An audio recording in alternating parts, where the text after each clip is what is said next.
हम देखेंगे regulation of blood calcium. तो दो केस सिनेरियो होते हैं, एक डिक्रीज ब्लड कैल्शियम, एक होता है इंक्रीज ब्लड कैल्शियम।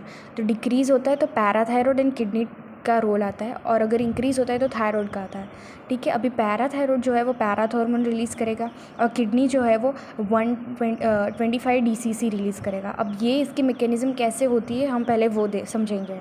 तो सबसे पहले 3 फैक्टर आते हैं, एक होता है विटामिन डी, फिर एक होता है सनलाइट, और फिर लास्ट में होता है पैराथ हार्मोन। कैसे इन 3 की इफ़ेक्ट से हम रेगुलेशन ऑफ ब्लड कर सकते हैं, ब्लड कैल्शियम कर सकते हैं। तो सबसे पहले एक्टिवेशन ऑफ विटामिन डी। तो हमारा मोस्ट इम्पॉर्टेंट जो है वो विटामिन D3 है, ठीक है, जिसको कॉलीकैल्सिफेरॉल भी हम बोलते हैं। और वो जो स्किन में होता है प्रेजेंट, वो 7 डाईहाइड्रोकोलेस्टेरॉल DC प्रेजेंट होता है।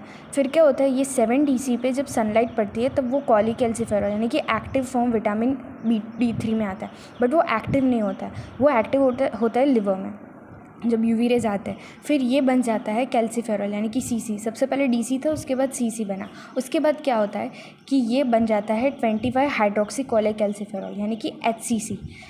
उसके बाद ये जाता है किडनी में। अभी किडनी में रोल प्ले करता है पैराथ हार्मोन। पैराथ हार्मोन जो है उसको 1,2,25 डाईहाइड्रोक्सी DCC में कन्वर्ट करता है, जो एक्टिव फॉर्म है। ठीक है, वो एक्टिव फॉर्म से फिर वो किडनी से इंटेस्टाइन जाता है। इंटेस्टाइन में पैराथ हार्मोन काम नहीं करता है, ठीक है। उसके बाद ये एक्टिव फॉर्म उसका बन जाता है, और फिर वो कैल्शियम का इनहिबिशन करता है।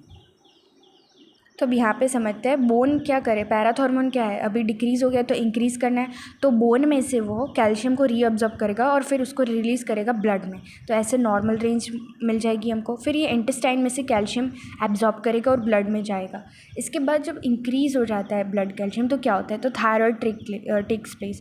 वो कैल्सिटोनिन रिलीज़ करता है, और क्या करता है, ब्लड में से वो बोन में डिपोजिशन ऑफ कैल्शियम करता है, और फिर ब्लड नॉर्मल ब्लड यानी कि बढ़ जाता है अगर ब्लड में कैल्शियम, तो वो बोन में डिपॉजिट करता है। ठीक है, तो अगर ये क्वेश्चन आता है तो हमको पैराथायरॉयड हार्मोन के बारे में लिखना है, विटामिन D3 के बारे में लिखना है, और फिर सनलाइट का क्या रोल है वो भी लिखना है, और एट द एंड हमको ये फ्लो चार्ट में उसको रिप्रेजेंट करना है।